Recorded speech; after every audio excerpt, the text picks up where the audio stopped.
Le mépris.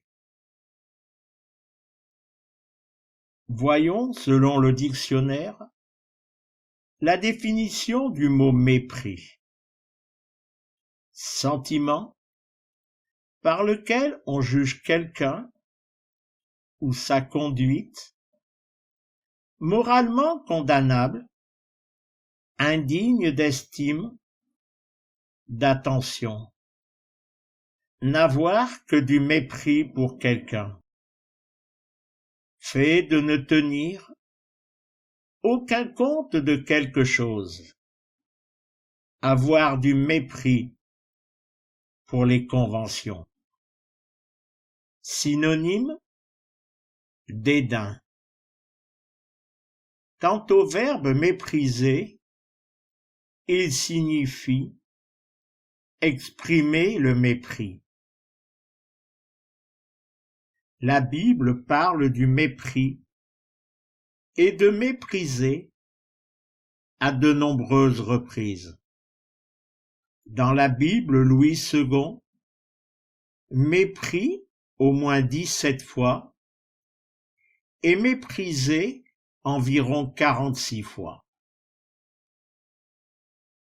Nous allons voir le mot mépris s'exprimer selon le fait et le sentiment, et cela dans un même livre de la Bible. Ouvrons le livre d'Esther, chapitre 1, les versets 10 à 12.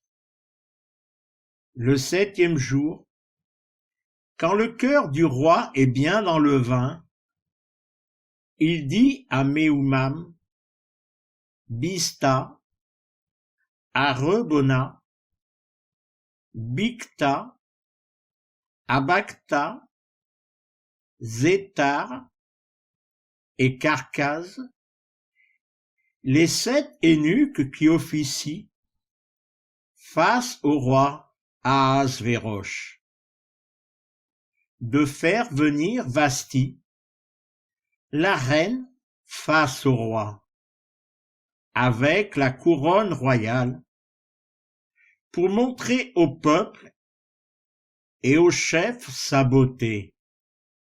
Oui, elle est bien à voir. Mais la reine Vashti refuse de venir à la parole du roi par la main des eunuques. Le roi écume fort, sa fièvre s'allume en lui. Lisons aussi les versets 17 et 18. Oui, la parole de la reine sortira vers toutes les femmes pour rendre leur mari méprisable à leurs yeux quand elles diront: le roi Ahasvérosh a dit de faire venir Vasti, la reine, en face de lui, et elle n'est pas venue.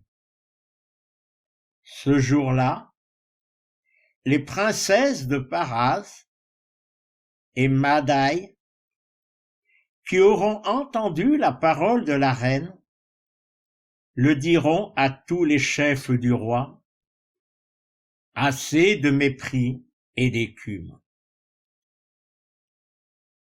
Nous voyons, au travers de ces versets, que la reine Vashti refuse de venir devant le roi son époux.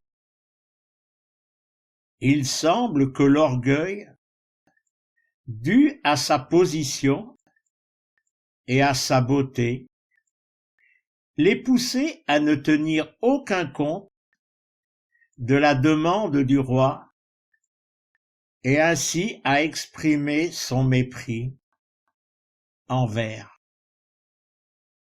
Lisons le verset 16. Mémoucan dit, face au roi et au ministre: ce n'est pas contre le roi seul que Vasthi la reine a tort, mais contre tous les chefs et contre tous les peuples, dans toutes les cités du roi Ahasvérosh. Lisons maintenant un deuxième passage du livre d'Esther, chapitre 3, les versets 1 à 6. Après ces paroles, le roi Ahasvérosh fait grandir Aman ben Hamdata l'Agagi. Il le porte et met son trône au-dessus de tous les chefs qui sont avec lui. Tous les serviteurs du roi à la porte du roi s'inclinent. Ils se prosternent devant Aman. Oui, le roi l'ordonne ainsi. Or, Mordecai ne s'incline pas, il ne se prosterne pas. Les serviteurs du roi, à la porte du roi, disent à Mordecai, « Pourquoi passes-tu outre à l'ordre du roi ?» Et c'est quand ils le lui disent, jour après jour, et qu'il ne les entend pas. Il le rapporte à Aman pour voir si les paroles de Mordecai tiennent. Oui, il leur avait rapporté qu'ils étaient un Yéhoudi. Aman voit que Mordecai ne s'incline pas, qu'il ne se prosterne pas devant lui. Aman se remplit de fièvre. Il est méprisable à ses yeux de porter la main contre Mordecai seul. Mais il lui rapporte quel est le peuple de Mordecai. Aman demande à exterminer tous les Yéhoudim de tout le royaume d'Ahasvérosh, le peuple de Mordecai. Lorsque nous lisons ce passage, nous pouvons voir le sentiment de mépris qui était en Aman. Aman a jugé Mordecai et estimé sa conduite moralement condamnable, indigne d'estime, d'attention. Mais pour comprendre l'attitude de Mordecai, il nous faut relire. Dans le livre de Daniel, chapitre 3, verset 58.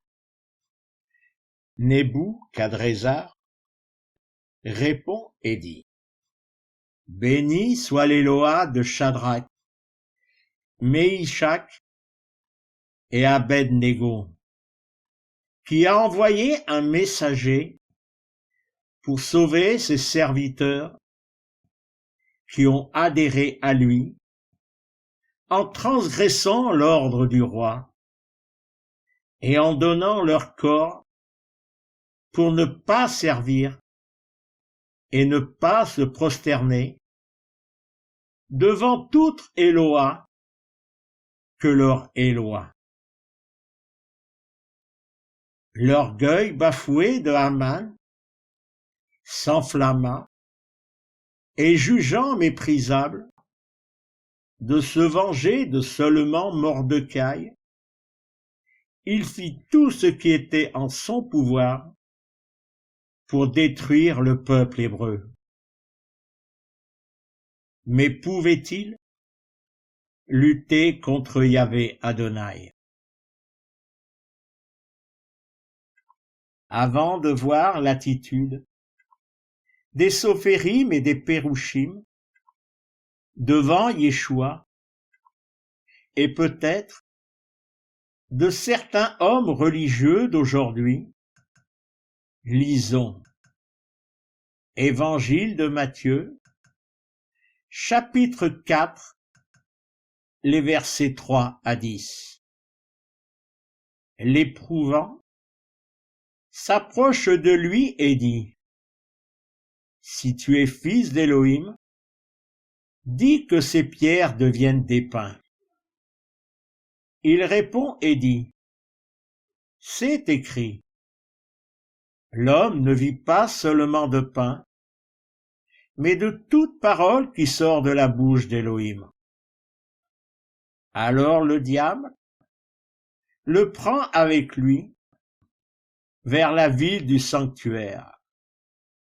Il le met sur le faîte du temple et lui dit: Si tu es fils d'Élohim, jette-toi en bas. Oui, c'est écrit. À ses messagers, il le prescrit pour toi. Sur leurs mains, ils te saisiront, afin que ton pied ne heurte pas de pierre. Yeshua lui dit: Il est écrit, par contre, n'éprouve pas Yahvé Adonai. Le diable le prend, à nouveau avec lui, sur une très haute montagne. Il lui montre tous les royaumes de l'univers et leur gloire. Il lui dit: Tout cela, je te le donne, si tu t'inclines et te prosternes devant moi. Alors Yeshua lui dit: Pars, Satan. Oui, c'est écrit. Prosterne-toi en face de Yahvé Adonai, ton Élohim. Sers-le, lui seul. Lorsque nous examinons ces trois épreuves, que voyons-nous? La faim et le pain, la mort de la chair, le pouvoir dans ce monde. Et au cours de son ministère, Yeshua va répondre à ces trois épreuves. Évangile de Jean, chapitre 6, verset 35. Yeshua leur dit: Moi, je suis le pain de vie. Qui vient vers moi n'aura plus faim. Qui adhère à moi n'aura plus soif jamais. Évangile de Jean, chapitre 11, verset 25.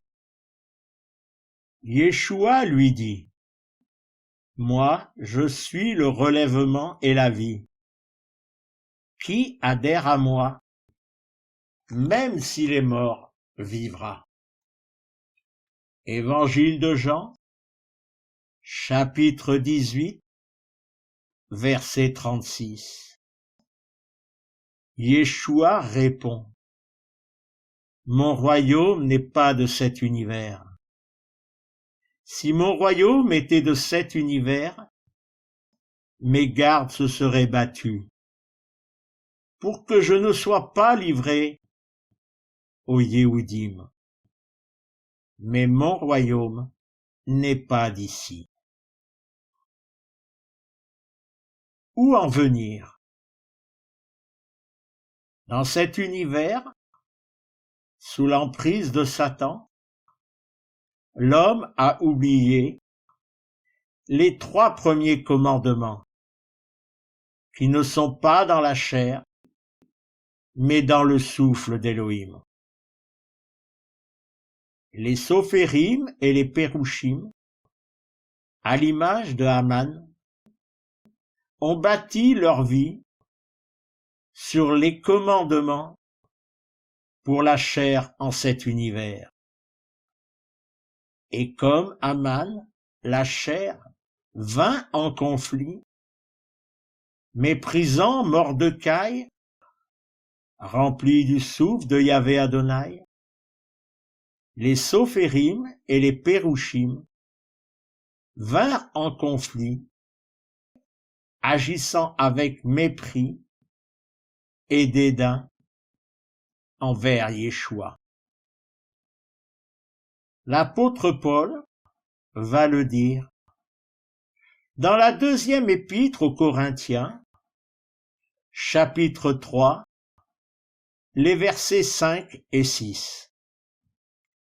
Non que nous soyons capables de rien estimer comme venant de nous, toute notre capacité ne venant que d'Élohim, qui nous a rendus capables de servir le pacte neuf, non par la lettre, mais par le souffle, car la lettre tue, mais le souffle vivifie. Alors lisons Évangile de Matthieu, chapitre 23, versets 2 à 14. Il dit: sur le siège de Mosché siègent les Sophérim et les Pérouchim. Donc, tout ce qu'ils vous disent, faites-le et gardez-le. Seulement, ne faites pas selon leurs œuvres. Oui, ils disent et ne font pas. Ils lient des charges lourdes et les imposent sur les épaules des hommes. Mais eux-mêmes ne veulent pas les mouvoir de leurs doigts. Ils font toutes leurs œuvres pour être remarqués par les hommes. Oui, ils gonflent leurs téphilines, ils rallongent leurs sicites. Ils aiment la première place dans les dîners, les premières stalles dans les synagogues, les salutations dans les marchés, et être appelés par les hommes Rabbi. Mais vous, ne vous faites pas appeler Rabbi. Oui, votre Rabbi est unique, et vous êtes tous frères. N'appelez personne sur terre Père. Oui, il est unique, votre Père des ciels. Ne vous faites pas appeler chef. Oui, vous n'avez qu'un seul chef, le Messie. Le plus grand d'entre vous sera votre serviteur. Qui s'élève sera humilié, qui s'humilie sera élevé. Oi, vous, Sophérim et Pérouchim, hypocrites, vous fermez le royaume des ciels en face des hommes. Oui, vous-même, vous n'y entrez pas. Et ceux qui entrent, vous ne les laissez pas entrer. Oi, vous, Sophérim et Pérouchim, hypocrites, vous dévorez les maisons des veuves et vous prolongez la prière pour l'apparence. Pour cela, vous recevrez la pire condamnation. Après avoir lu ces versets, nous voyons effectivement que les Sophérim et les Pérouchim étaient dans la chair. Et nous pouvons faire une comparaison avec Aman. Nous pouvons voir que les attitudes arrogantes et méprisantes des Sophérim et des Pérouchim sont semblables à l'attitude de Aman.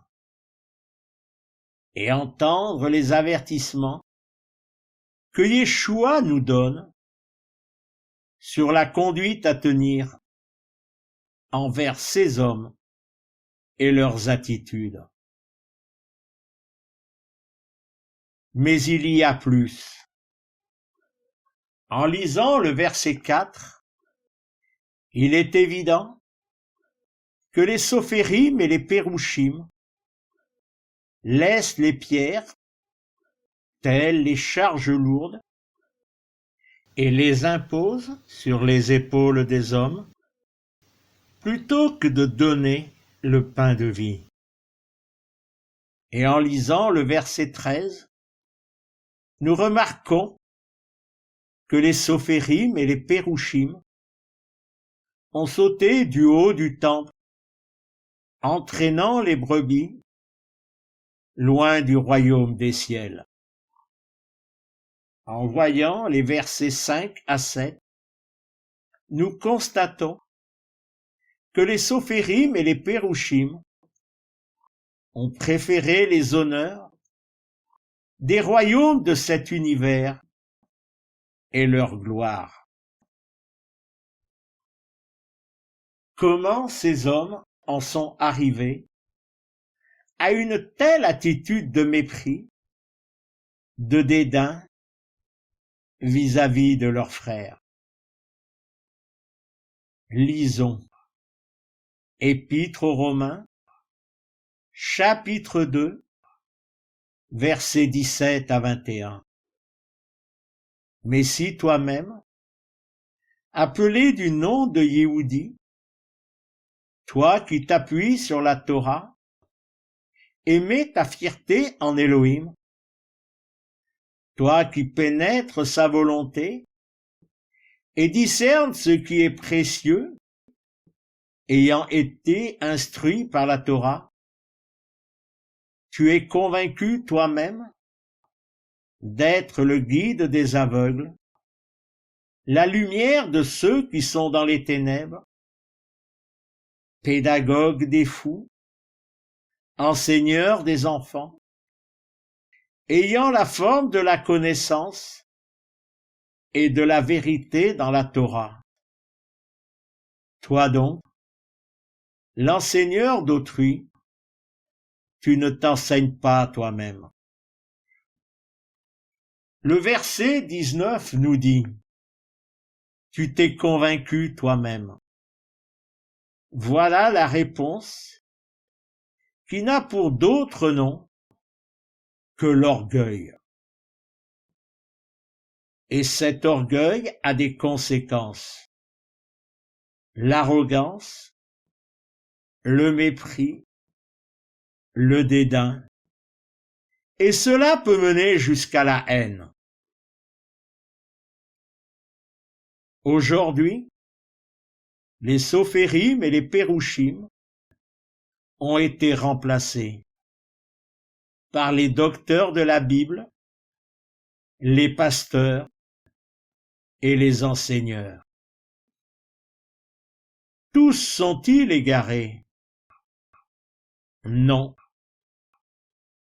Nicodème avait cherché la vérité et rencontré Yeshua. Un autre homme s'était levé. Actes des Apôtres, chapitre 5, verset 34. Mais quelqu'un se lève dans le Sanhédrin, un parouche du nom de Gamliel. C'est un enseigneur de la Torah, respecté de tout le peuple. Beaucoup de ces hommes sont menacés par un autre problème, la fausse humilité ou l'humilité de façade. Mais, alors vous, les docteurs de la Bible, les pasteurs et les enseigneurs, souvenez-vous. Évangile de Matthieu, chapitre 23, versets 8 à 11. Mais vous, ne vous faites pas appeler Rabbi. Oui, votre rabbi est unique, et vous êtes tous frères. N'appelez personne sur terre père. Oui, il est unique votre Père des ciels. Ne vous faites pas appeler chef. Oui, vous n'avez qu'un seul chef, le Messie. Le plus grand d'entre vous sera votre serviteur. Que devons-nous faire devant de tels hommes méprisants, dédaigneux? Évangile de Matthieu, chapitre 23, verset 3. Seulement, ne faites pas selon leurs œuvres. Oui, ils disent et ne font pas. Et le verset 12. Qui s'élève sera humilié, qui s'humilie sera élevé. Ainsi, en 2 mots, amour et compassion. Soyez bénis en Yeshua. Amen.